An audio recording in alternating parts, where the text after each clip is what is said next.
el año 2010 la Fiscalía Superior de Andalucía ya advertía del aumento de los delitos tecnológicos, aquellos perpetrados a través de Internet. En los últimos años la proliferación de las redes sociales ha aumentado aún más, si cabe, este fenómeno, llegando incluso a crear nuevos delitos y obligando a una reforma del Código Penal.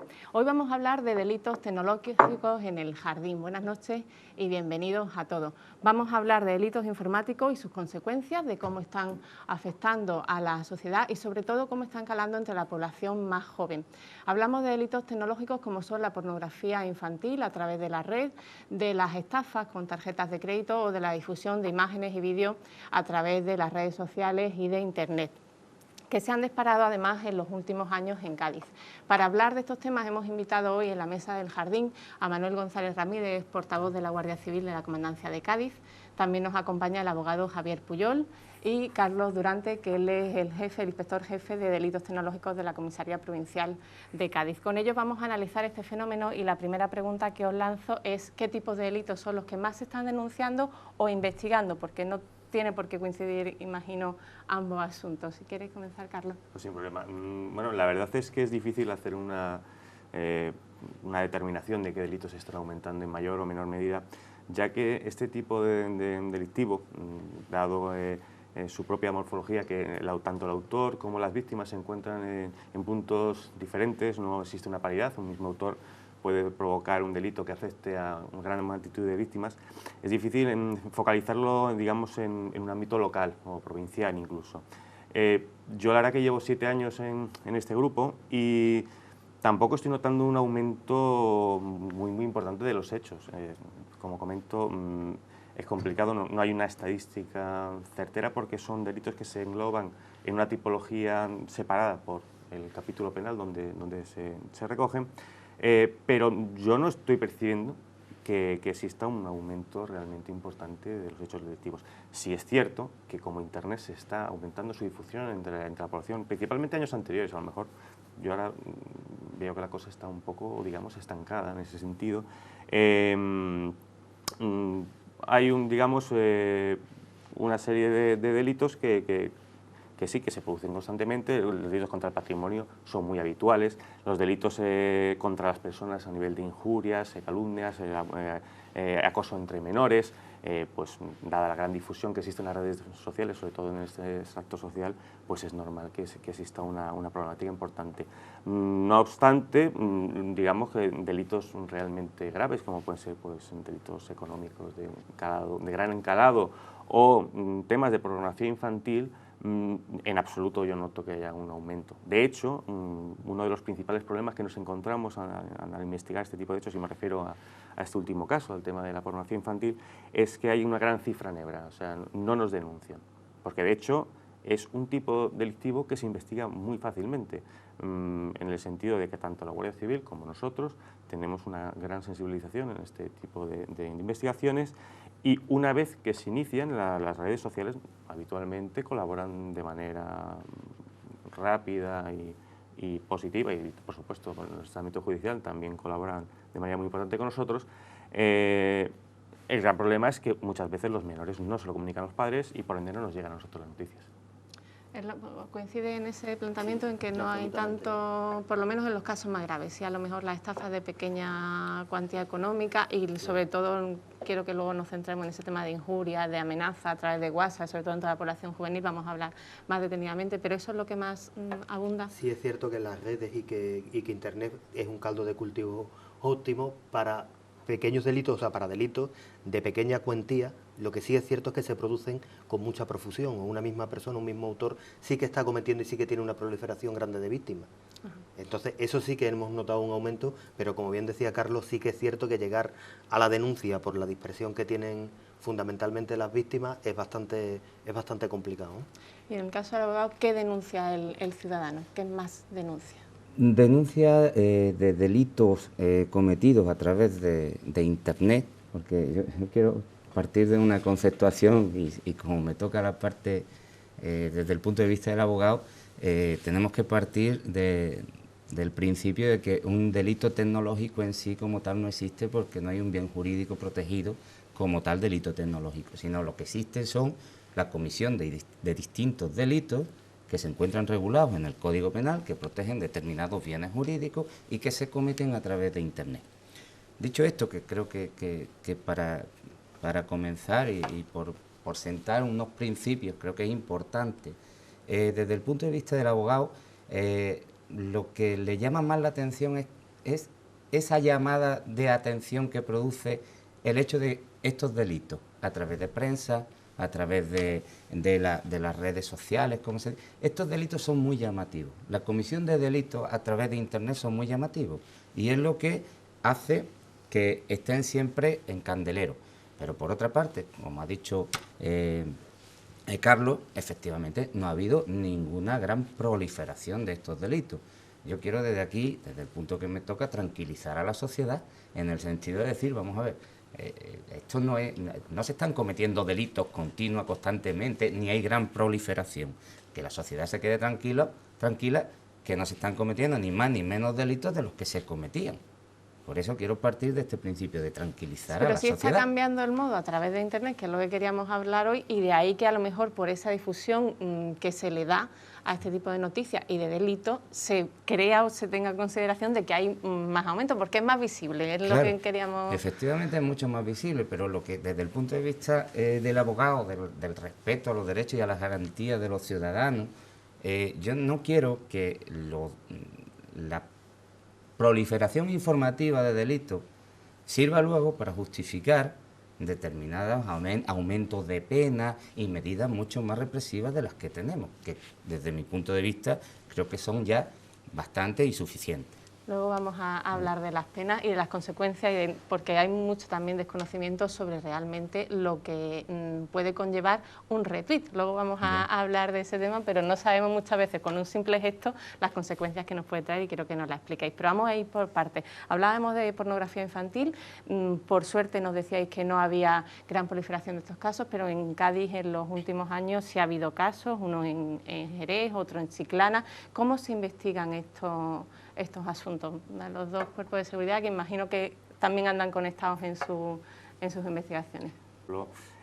La más habitual, digamos, que podrían ser unas investigaciones, llamamos, centralizadas, que a partir de, digamos, seguimientos que hacen de las redes de distribución de pornografía infantil, de programas peer-to-peer, tipo Emule, o eDonkey, o el Ares, se distribuye pues, habitualmente. De hecho, inicialmente, digamos, en años anteriores, es el método que más se ha utilizado para la distribución de pornografía infantil. En este tipo de casos pues, se hace una investigación centralizada, se detectan los ordenadores de los que se está haciendo uso o distribución de dichos archivos y nosotros, pues ya, digamos, los distintos grupos territoriales, pues nos encargamos de hacer los registros. Otro tipo de investigaciones un poco más delicadas y un poco más focalizadas es cuando a lo mejor el tipo de acoso, digamos, directo a los menores, que ya no solamente es distribución de pornografía que se ha podido captar por Internet, sino que ya se crea directamente la pornografía, bien mediante engaño a menores o bien mediante acoso, amenazas. Hablamos de grooming, hay varios términos anglosajones que se han creado. Grooming sería el ciberacoso.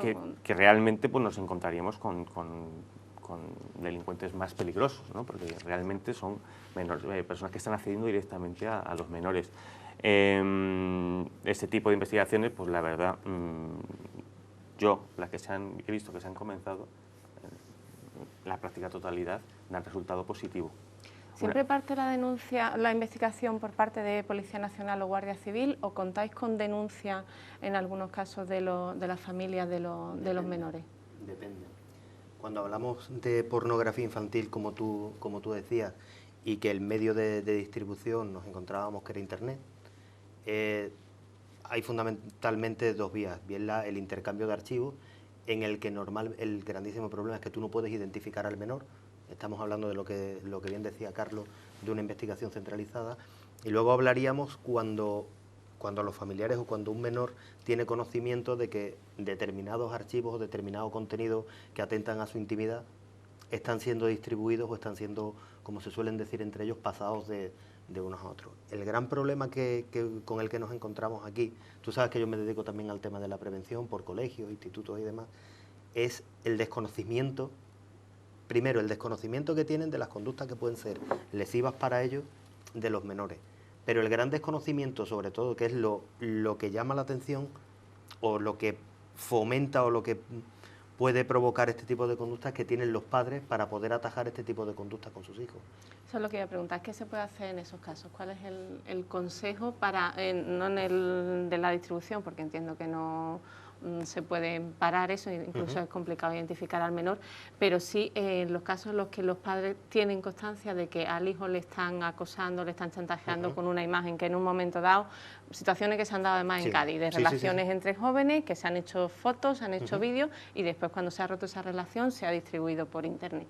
¿Cómo se les puede aconsejar a los padres para que actúen en ese caso? Acudir directamente a la fuerza de seguridad, dirigirse al menor para que intente tener otra conducta en el uso de las redes sociales. Lo primero está claro que es fomentar el hecho de la denuncia.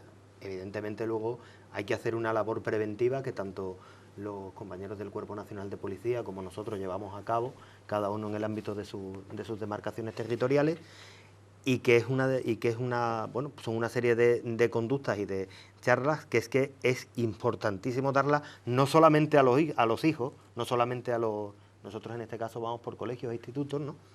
No solamente a los alumnos, sino también a sus padres, porque es que los padres no saben cómo enfrentar y tienen una serie de conductas que fomentan el que pueda haber cualquier tipo de problema de esta índole. Nuestros hijos han crecido en generaciones que nacen con un ordenador o con un aparato conectado a internet en las manos. Además que hay un problema. Los nuestros no, nuestra generación no han sido así. Los padres estas tecnologías, entonces es complicado. Hay un dato que a mí, cuando daba las primeras clases a los chavales en los colegios, algunas veces me daba por preguntarles, digo, ¿cuántos de vosotros consideráis que sabéis más que vuestros padres de internet? Y me levantaban la mano todos. Y yo la verdad que no soy mucho de dejarles preguntar, voy allí, les echo una bronca, porque son malos, es que saben más que nosotros y se aprovechan de ello. Y ese es el gran problema de esta historia. Cuando yo les dejo preguntar, al final lo que se intuye en todas las respuestas, todas las preguntas que hacen es, si hago esto me pueden pillar, o esto lo podéis mirar, o sea, porque la están liando, y saben que la están liando, la mayoría. ¿Por qué? Porque son niños, son curiosos, y de repente... ¿Detectáis en las clases cuando vais quién puede ser? Sí, ¿no? Eso se detecta siempre, ¿eh? Quien te la va a liar y quien te lo tienes delante y dices, está esperando a ver dónde me puede coger para intentar o bien dejarme en evidencia o decir que él sabe más que nosotros, o bien a ver qué puedo decir para que todos mis compañeros se enteren de que yo soy el crack en esto. No, pero de todas maneras, yo a lo que iba, el tema es que los menores se sienten en un ámbito que son superiores a sus padres y se sienten libres, se sienten que pueden hacer cosas, y como es normal, con su edad, pues se extralimitan. Acaban mirando en sitios que no deben mirar, acaban haciendo consultas o relaciones que realmente difícilmente consultarían con sus padres. ¿Qué pasa? Muchas veces no buscan los problemas, pero se encuentran con un problema pequeño y ¿qué pasa? Como estaban haciendo algo que ellos sienten que no debían hacer, intentan darle solución. Intentan ellos buscar, si por ejemplo, un caso muy habitual de tema de pornografía infantil, de captar menores, es a lo mejor hacerse pasar por una niña de la misma edad que la chica de la posible víctima, compartir curiosidades, comentarios, problemática, escuchar los problemas que tenga la menor y en un momento dado a lo mejor pues comentar problemas sobre el desarrollo del cuerpo y hacer algún comentario sobre que mira, pues yo me estoy desarrollando, tal, y compartir una foto. A lo mejor una niña de 11, 10 años que hace 3 días estaba en la playa, solamente no le da mayor importancia al asunto y se la manda. En ese momento es cuando la otra persona cambia el rol y pasa de amiga a acosador. Le hace sentir la culpabilidad, le hace ver que ha distribuido una foto y que amenazarla. Tengo todos tus contactos, lo voy a distribuir. Además, como estas personas se mueven de manera viral y acaban conociendo todo el entorno de ese menor, tiene un arma muy fuerte para hacer daño y acaban, claro, es una persona que está habituada a chantajear, a engañar, a mentir y se encuentran con una niña de 11 años sin experiencia en la vida. Además es un caso delicado, ¿no? Claro, porque muchas veces pueden acabar claro, incluso homicidio o violación. Uno lo ve desde fuera y lo ve claro. O sea, a mí me viene mi hija con ese problema, inmediatamente me da la foto, me importa muy poco, lo primero es cuidar a la niña, inmediatamente me voy a... Y yo les puedo asegurar que en este tipo de situaciones la respuesta es inmediata. Pero además no solamente protegemos a esa menor, protegemos al resto de menores que pueden ser víctimas de esta persona, porque es que nunca hay un aviso a la víctima, o 2 o 3, son cantidades bastante importantes de menores que se ven afectados por una sola persona. ¿Qué ¿Qué pasa? Los menores tienen miedo, sienten vergüenza, intentan solucionarlo.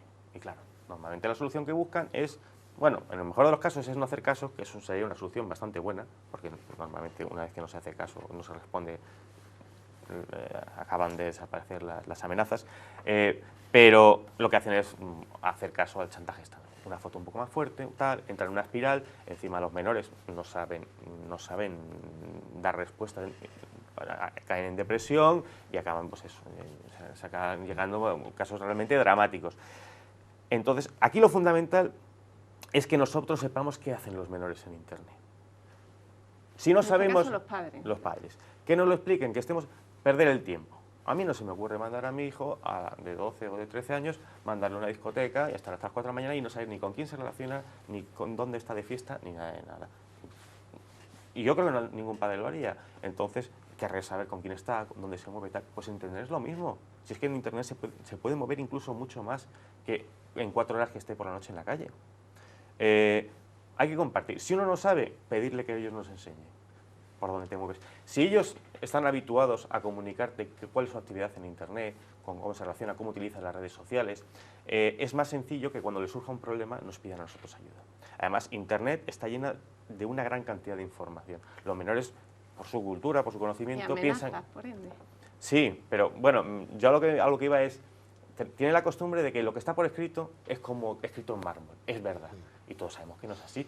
Que además, hoy en día, Internet es el reino de la demagogia, se puede justificar absolutamente todo. Entonces, hay que ayudarles a navegar, a saber diferenciar cuándo una cosa tiene criterio, cuándo no, a qué personas, cómo seleccionar la información, porque Internet no la podemos obviar.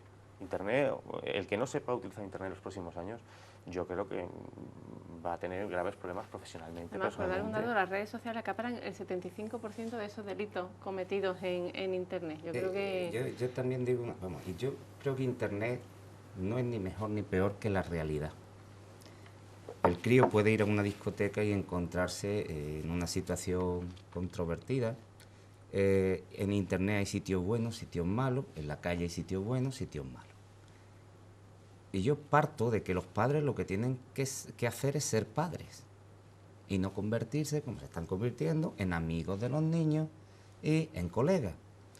El otro día el juez de menores de Granada, que es famoso por sus sentencias ejemplarizantes y demás, insistía en esta situación. Estos casos de acosos que se están dando, y además sorprendía que la mayoría de los acosos que se están produciendo en el ámbito de los menores se están produciendo de los menores, o el aumento es de los menores a los padres. Los menores están acosando a los padres. Y claro, el hombre ponía un ejemplo sumamente clarificador.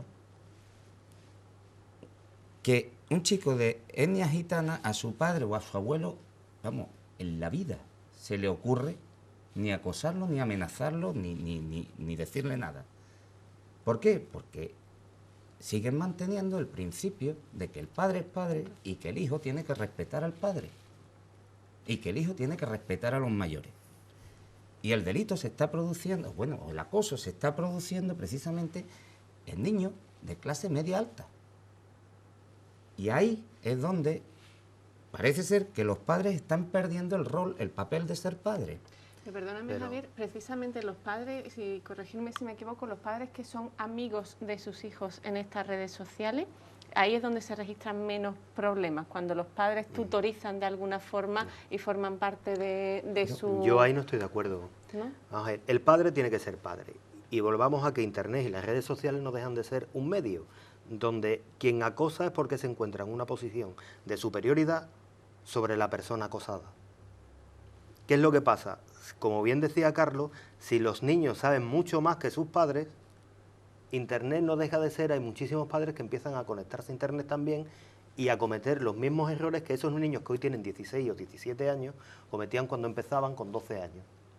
¿Qué es lo que pasa? Que si el niño accede a una información comprometida de sus padres, pues evidentemente que está en una posición para chantajearlo, como decías tú. El grandísimo problema es que los niños o que cualquiera de nosotros cuando salimos a la calle actuamos con unos criterios que desde pequeñitos nos han enseñado de sensatez a la hora de comportarnos, pero sin embargo, cuando nos vamos a las redes sociales, no nos conducimos con esa misma sensatez. ¿Qué es lo que nos encontrábamos? Lo que decías tú, o lo que decía Carlos. Es que no hace falta que el niño se vaya hasta las 4 de la mañana a una discoteca. Es que en Internet, en su cuarto, va a hacer lo que le dé la gana o va a desempeñar comportamientos que pueden ser incluso mucho más peligrosos que a lo mejor los que puede tener en una discoteca hasta las 4 de la mañana.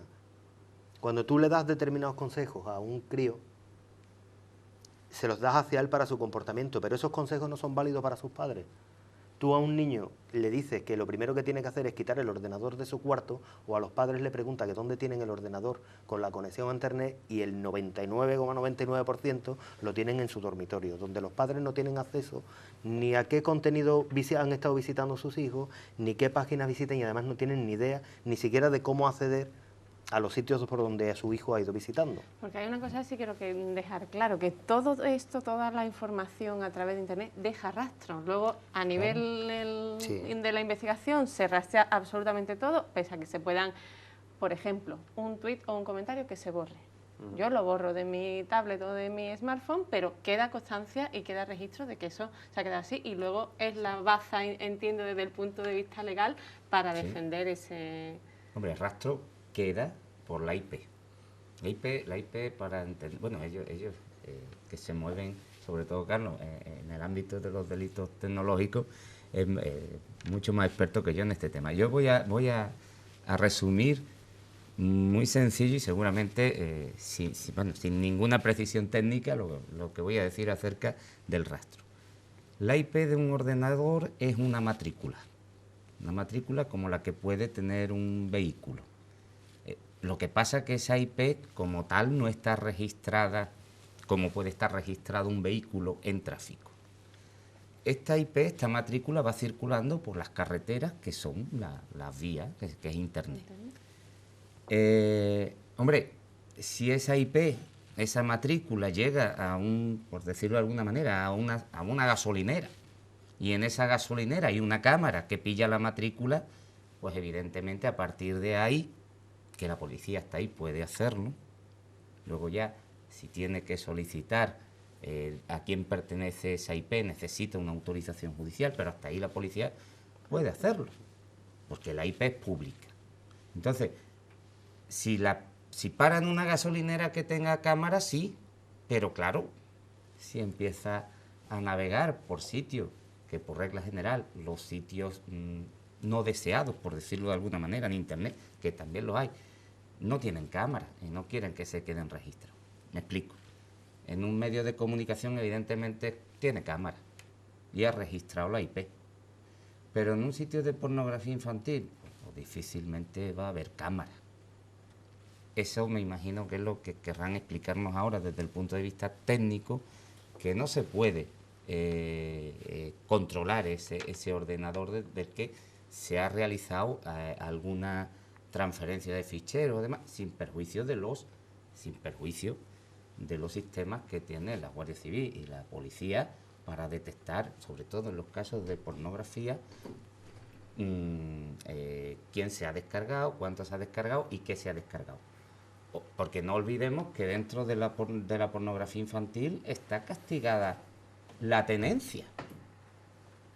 La tenencia de la posesión de pornografía infantil está penada en el Código Penal, es un delito. Ya no solo la transferencia, sino la posesión. Está castigado.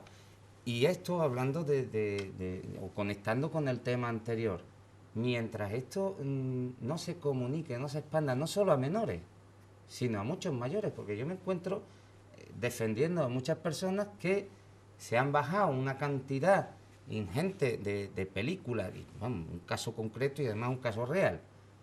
Una persona se bajó la película El orfanato de Alejandro Amenábar, incluida con un montón de películas más. Pues bueno, cuando abrió la película resulta que El orfanato era una película pornográfica infantil. Pero por eso ninguno de nosotros abre diligencia. Y que por eso ninguno de nosotros abre diligencia. Yo la he tenido abierta. Un cliente mío la ha tenido abierta.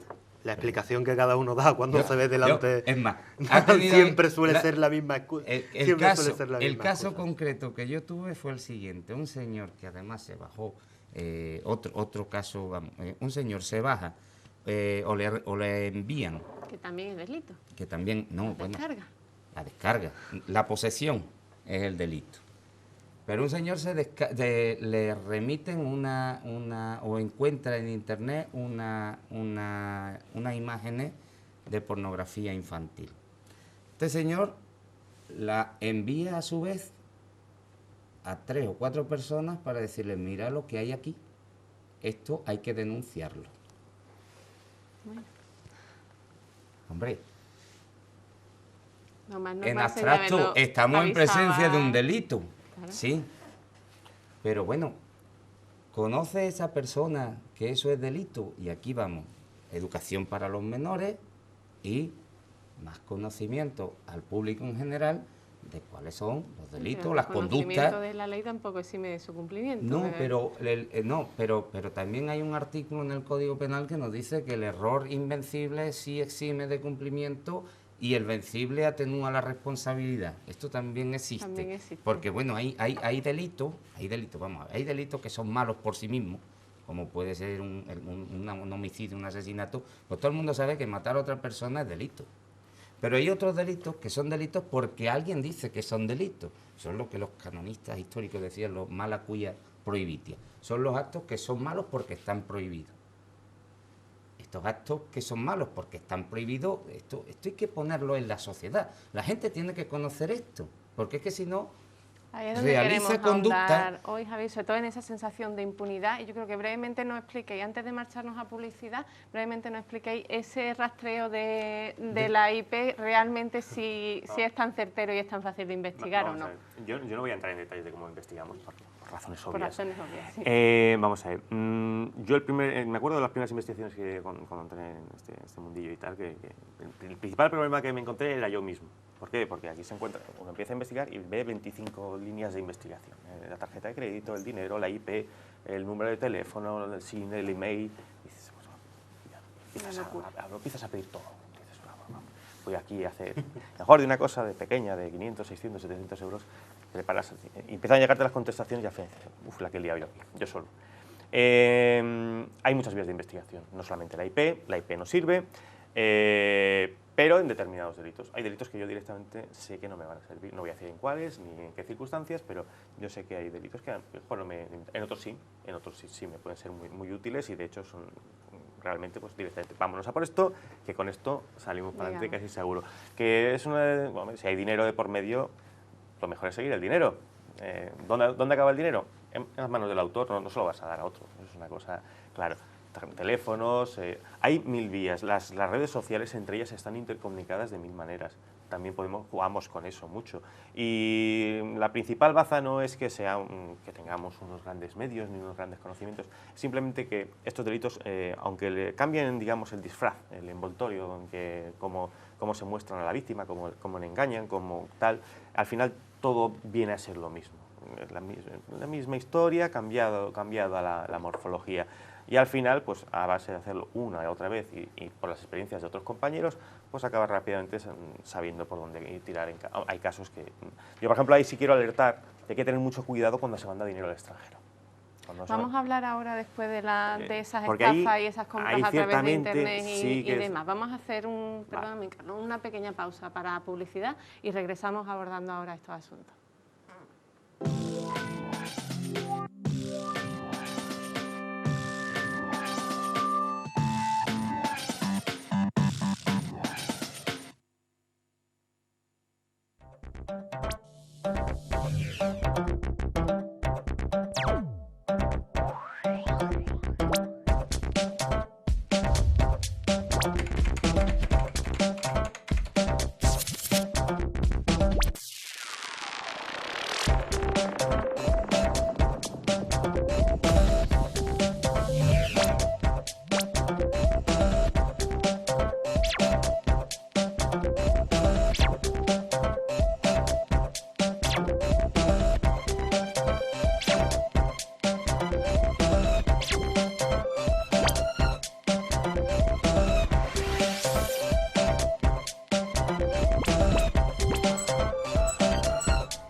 Volvemos, hablábamos en la primera parte de los riesgos y las maneras de prevenir la pornografía infantil. Ahora nos vamos a centrar en las estafas. Nos habíamos quedado antes de la publicidad hablando del tema de la impunidad, que tenemos el concepto de que Internet nos da impunidad, y cuando ya hemos salido de cámara nos decía Carlos que no, que para nada, que quede claro que no hay ninguna impunidad, que todo se registra y que al final se paga con penas de cárcel, aunque esté en reforma algunos asuntos, ¿no? Quería aclarar eso. Vamos a ver, es que Internet, digamos que es una mezcla un tanto explosiva. Por un lado, se le hace ver a las personas que es anónima, que uno no está dando su nombre y sus apellidos y tal, y con lo cual la gente se anima, se hace, vamos a ver, es el fenómeno de las masas. Cuando una persona se ve dentro de un grupo, se anima a hacer cosas que él por sí solo no haría. Pues con el anonimato pasa lo mismo, como muchas personas tienen la percepción de que no nos van a ver.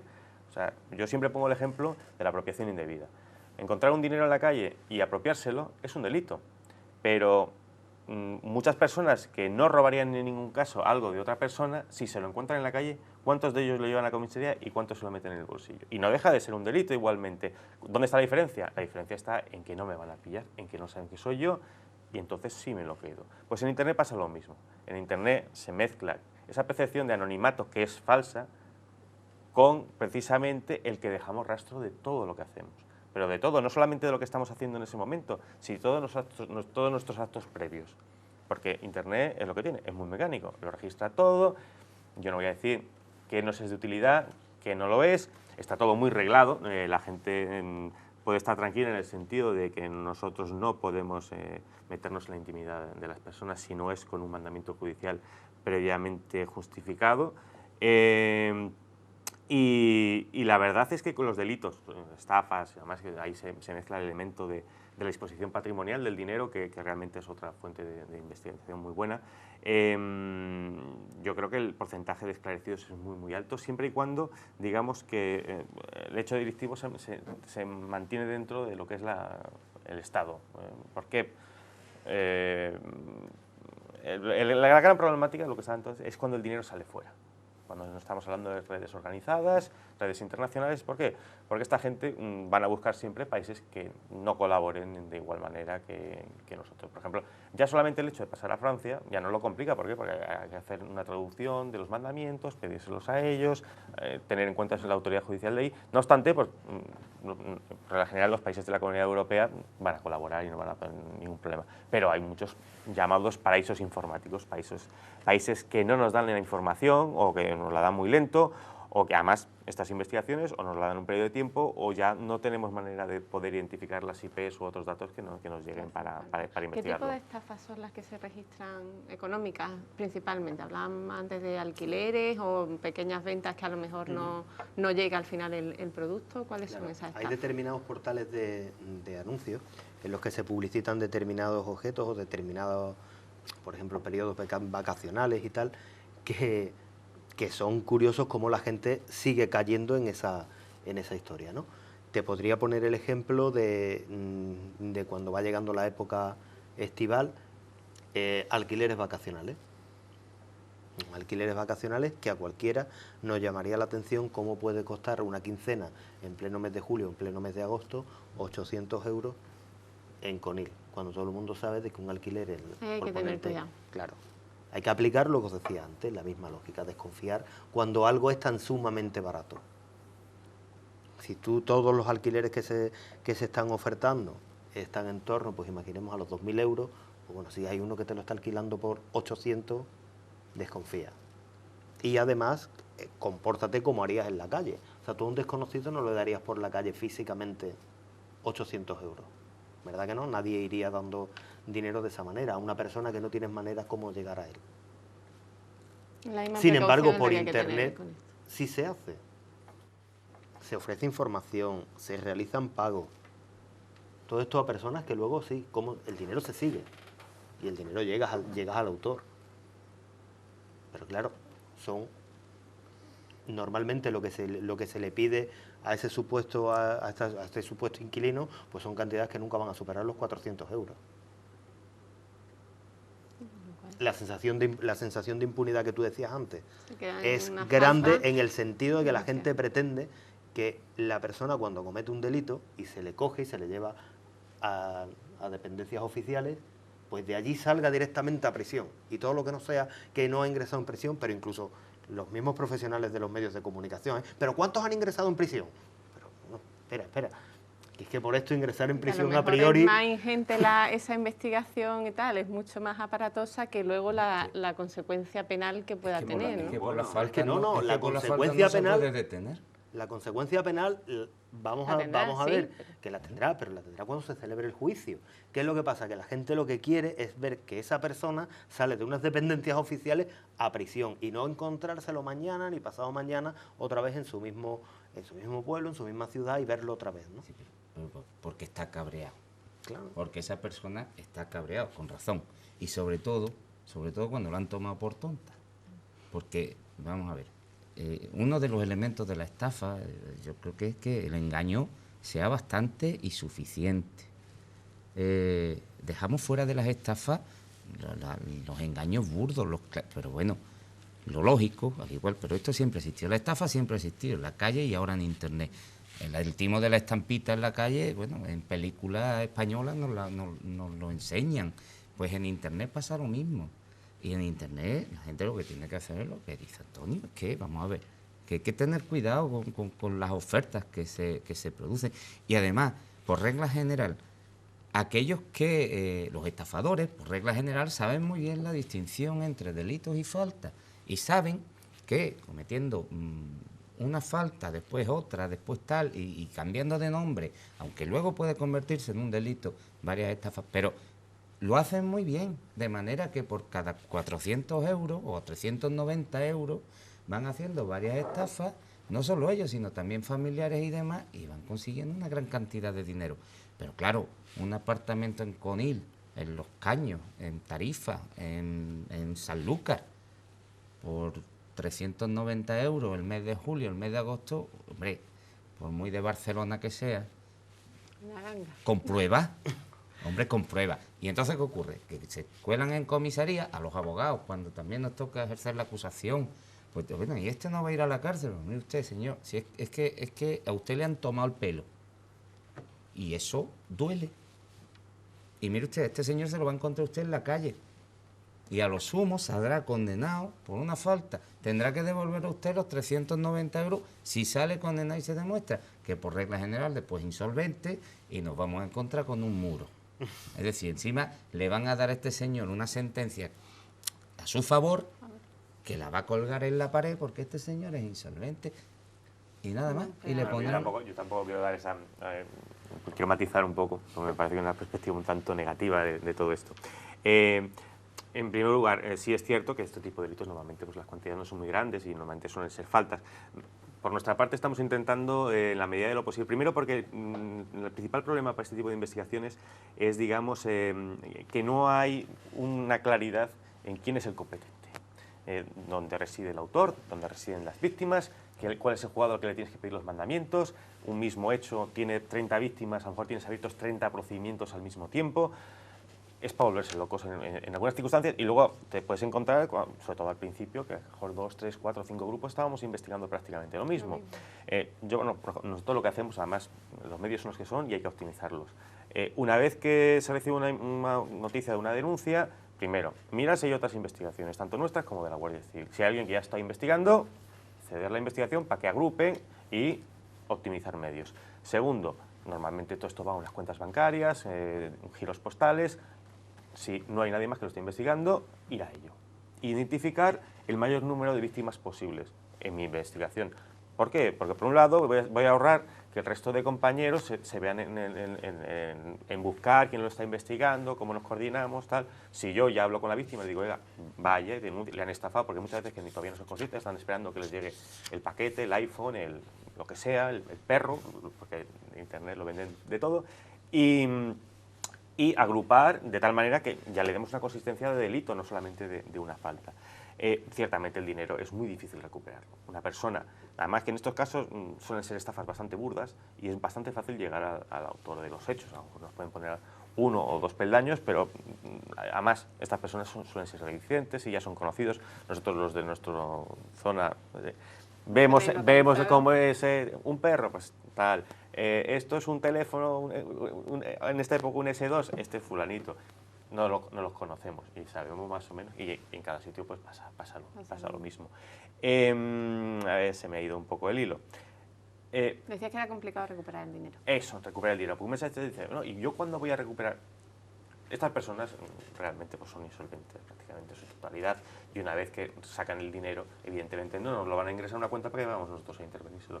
En algunos casos, pues sí, se hacen cargo de las multas, pero pasa bastante tiempo y eso ya digamos que está en el procedimiento judicial, porque nosotros no tenemos capacidad. En algunos casos, si nos damos prisa, podemos llegar a captar los últimos 2 o 3 ingresos que se hagan en esa cuenta, bloquearlo, pero claro, si ha habido 15 víctimas antes, pues esa cuantía es muy pequeña. Perdona, yo quería preguntarle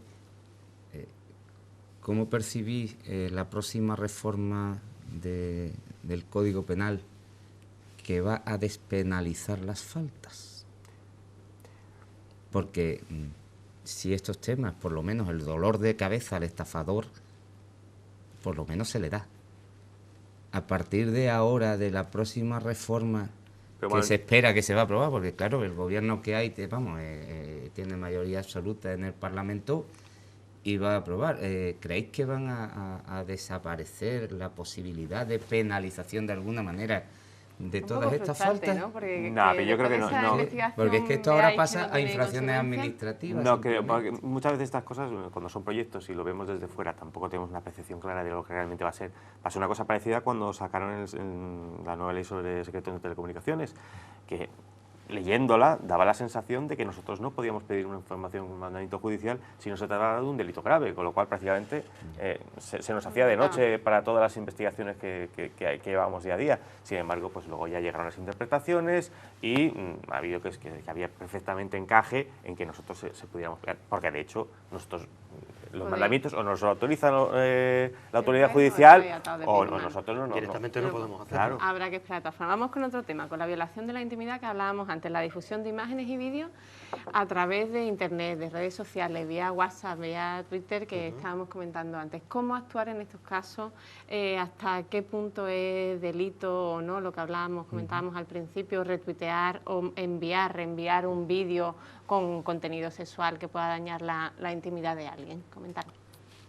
Pues el principio es lo que comentábamos antes, fomentar la conducta de denuncia y no intentar buscar soluciones que en muchas ocasiones no se está preparada para atajar el problema.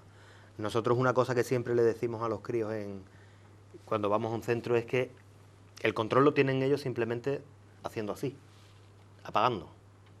Evidentemente te van a estar bombardeando con supuestas amenazas, supuestos chantajes, pero el control lo tienen ellos. El grandísimo problema es que lo que decía, por ejemplo, Carlos, ¿no?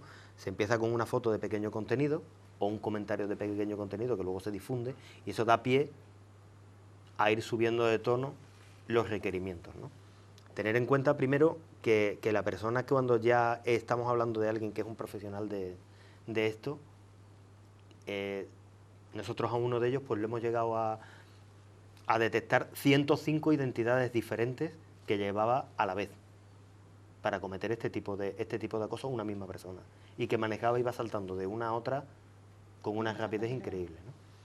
¿Qué es lo que nos encontramos? Que muchas veces se tarda tanto en llegar a denunciar, que normalmente suele ser cuando ya está hasta el límite, que sí, vale, se llega, se coge al autor, se abren diligencias, hasta ahí todo bien, se bloquean las páginas, todo lo que tú quieras, pero el mal ya está hecho.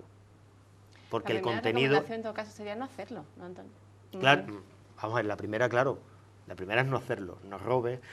No, pero ya no no solo mates, eso. no Por difundas. ejemplo, Crío, que la veíamos el otro día, uno de los primeros vídeos que salió más mediáticamente sobre relaciones sexuales y tal, que se había difundido vía WhatsApp y que se bloqueó rápidamente gracias a, creo que fue investigación en este caso de Policía Nacional. Sí, además, fue en brillante, muy rápida y además la actuación fue bastante de los rápido, pero compañeros claro, fue perfecta. esos críos menores de edad habían grabado ese vídeo y después se habían dedicado a difundirlo a todos sus contactos y aquello era una fiesta. Es que es una granada que no sabes cuándo va a saltar la espoleta. O sea, ese vídeo es grabado de hace ya era de hace unos meses y andaba Continúa, ¿no? circulando entre ellos, pero un círculo muy reducido, hasta que alguien tuvo la felicidad de colgarlo en un servidor de extranjero y difundir el link a ese servidor.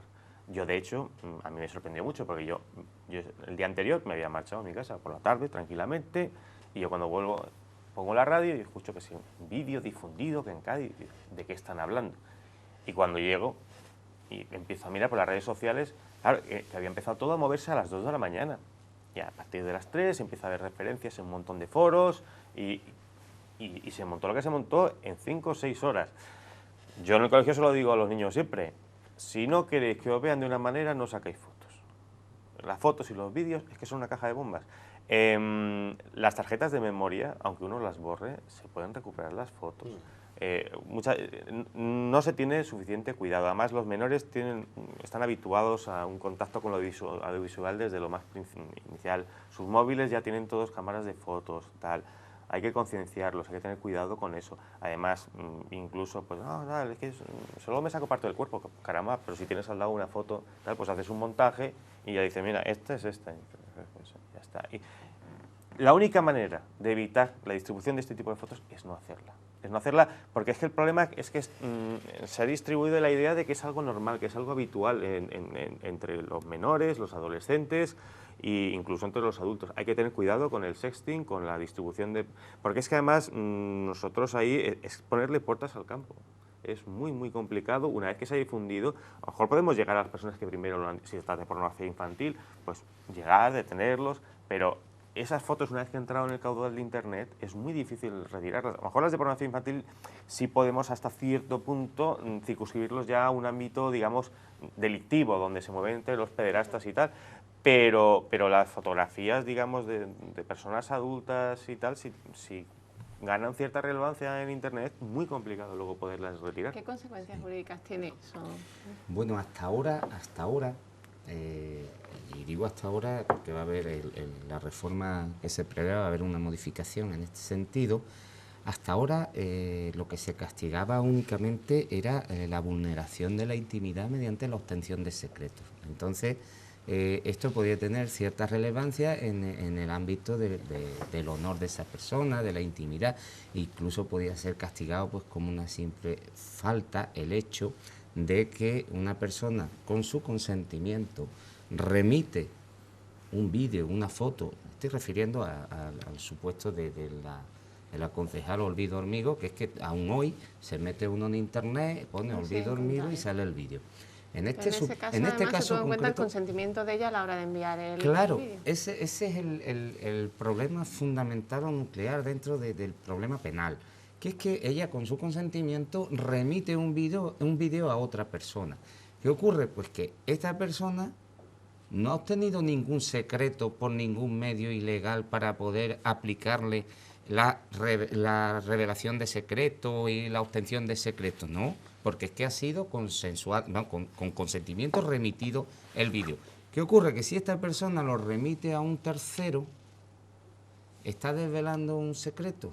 No, porque se lo ha participado la otra persona. Esta conducta de remitir como tal podrá ser un delito, una vejación contra esta persona, una falta, vale, pero conducta delictiva no es o no va a ser hasta que se apruebe la reforma del Código Penal del 95, que ya sí va a ser una figura típica y un delito concreto el transmitir o remitir o difundir ese vídeo, esa foto que se le mandó a esta persona con ese consentimiento. Pero si ahora de aquí se rompe ya el consentimiento y va a ser una figura delictiva. No es de las pocas cosas en las que estoy de acuerdo con la reforma que se nos viene encima.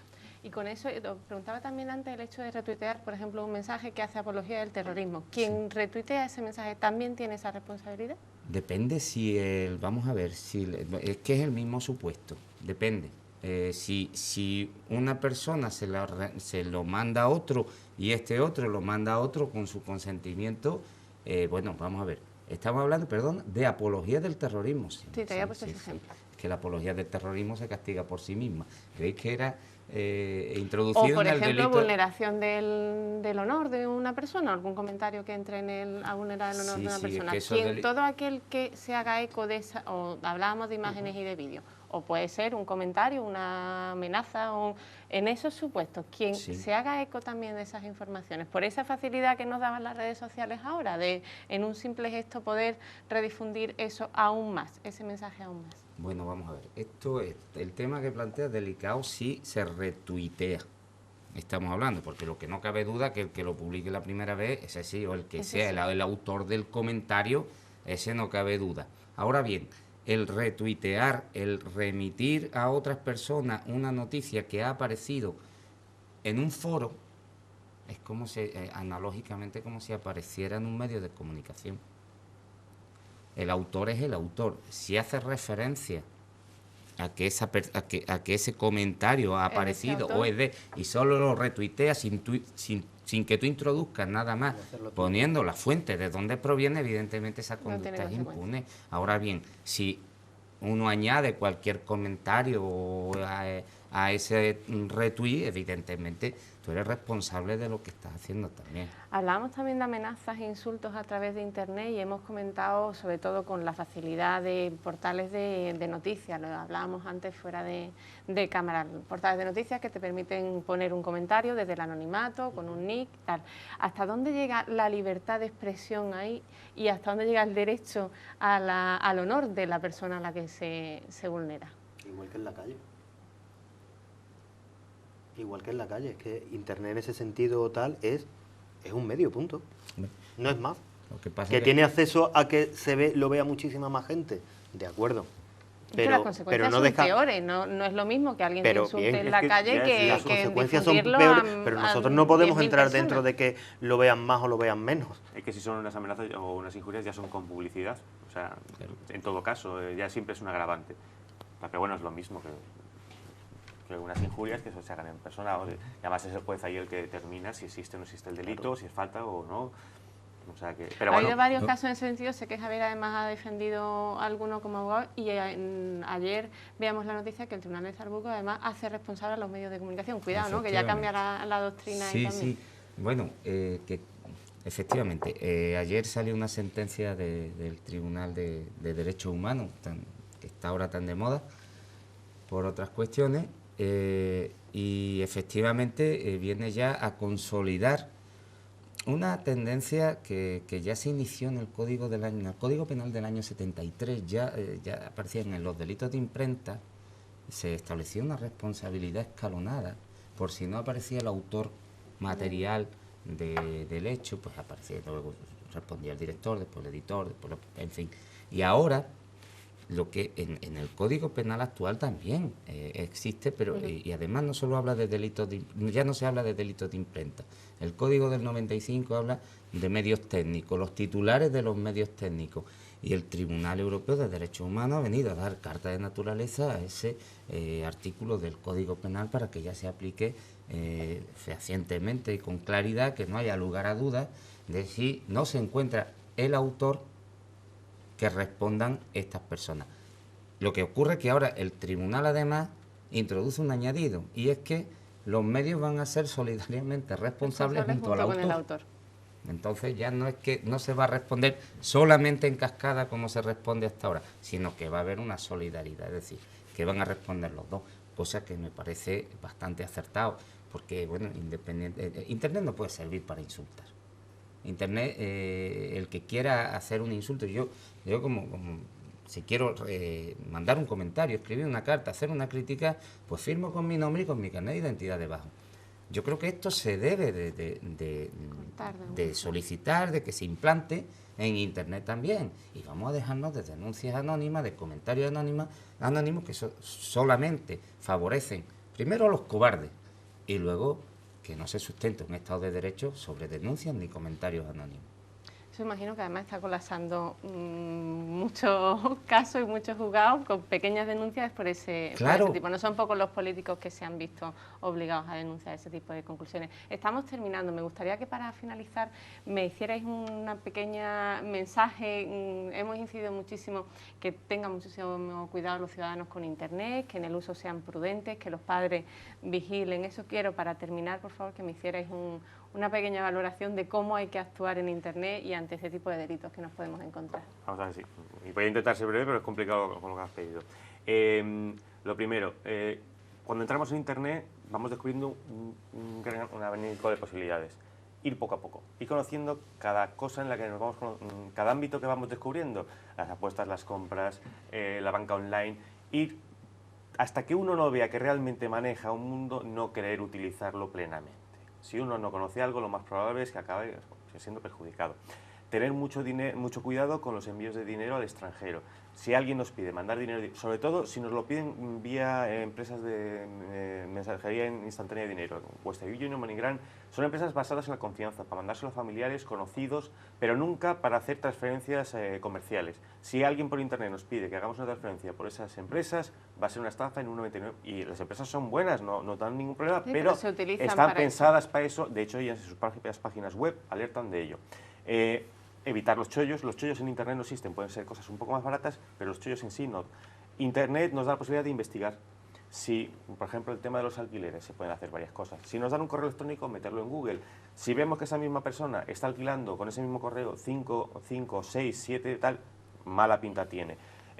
Si vemos que esa casa que se está alquilando al mismo tiempo lo está vendiendo otra persona diferente, porque muchas veces se captan las fotos para colgarlo, tiene mala pinta. El teléfono que nos dan lo podemos meter por internet. Si podemos pedir un teléfono fijo es muy difícil que lo utilice un estafador. Si pedimos que nos manden algo y nos dan opción, siempre Western Union, la última opción, Western Union, MoneyGram, envío instantáneo de dinero, evitarlo porque no es para transferencias comerciales. Transferencia está bien o giro postal, pero hay gente que está dispuesta a ser identificado y se puede utilizar para lo mejor contra reembolso y que pongan el paquete, lo diré, a inspeccionar por destinatario, porque así nos permiten, antes de recoger el paquete, abrirlo y ver si es correcto y no que nos han mandado un ladrillo o unas revistas en vez de un teléfono, como nosotros hemos visto en otras ocasiones. Con los menores, yo sé que la idea de tener monitorizados y controlados a los menores en todo momento es muy tentadora, pero desde mi punto de vista es un tanto irreal. No podemos controlar a los menores todo el tiempo, se van a casa de los amigos, se conectan a los ordenadores del colegio, se conectan a los servicios públicos de wifi, no podemos estar, tenemos que ganarnos su confianza, hacerles ver que nuestro principal problema son ellos. Si tienen un problema, vamos a ayudarles a ellos, no vamos a victimizarlos. Porque es que es la verdad, cuando yo veo a un padre que viene con un hijo con un problema de estos, lo único que le importa a él es que realmente se lo solucionemos. No, te puede dar un poco de tal, que si lo han grabado en el vídeo, tal, pero realmente lo que quiere es que le ayudemos y lo que le preocupa es que el hijo, pues transmitirle esa idea al hijo. Si tú tienes un problema, aquí estoy para lo que haga falta, no tengas vergüenza, no tengas tal. Y para evitar ese salto, lo fundamental es que intentar por todos los medios saber qué es lo que hace el niño en Internet, acercarnos, perder el tiempo. Es que a veces trabajamos demasiado tiempo, no tenemos un tal. Hay que intentar sentarse con él, que nos explique, tal, porque cuando luego surge el problema es más fácil que si ya sabemos parte de lo que hacen, nos puedan confesar, digamos, un problemilla que se lo hayan encontrado. Manuel. Bueno, pues después de esto poco queda que decir. Fundamentalmente, aplicar el sentido común a nuestro comportamiento en Internet. Si nuestro hijo fundamentalmente, que es lo que más quebraderos de cabeza nos pueden dar a los padres, tienen un problema, lo primero, no culpabilizarlos, no hacerles sentir culpables de que esto te está pasando, porque si no hubieras hecho eso, o decirle la frase tan comentada, pues no te da, esto lo soluciono pronto, corto Internet. Absurdo. Vas a fomentar que se vayan a cualquier otro sitio y a lo mejor con peores garantías de seguridad que la que pueden tener en casa. Sé que lo que os voy a decir, los menores, pues va a ser muy difícil que lo lleven a cabo, sacar los ordenadores y los puntos de Internet de los dormitorios de los críos. y aplicar horarios lógicos y horarios prudentes de conexión. La mayoría de las conexiones que se realizan entre las 11:30 y las 12 a las 2 o las 3 de la mañana. O sea, aplicar horarios prudentes. Desde el punto de vista... Vamos, añadir poco. Lo que habéis definido los dos es lo que hablábamos antes, ser padre, ser padre, ser padre. Ser padre, no perder los roles.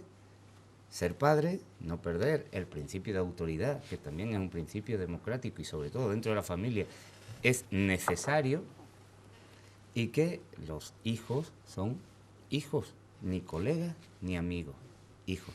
Con el resto de delitos también y de posibles estafas, ser prudentes, entiendo. Sí. Muchísimas gracias a los tres por habernos explicado y haber abordado este tema en profundidad. Nosotros regresamos la próxima semana con otro tema de actualidad. Espero que sea de su interés. Les espero, como siempre, aquí los jueves por la noche. No me falten y sean felices.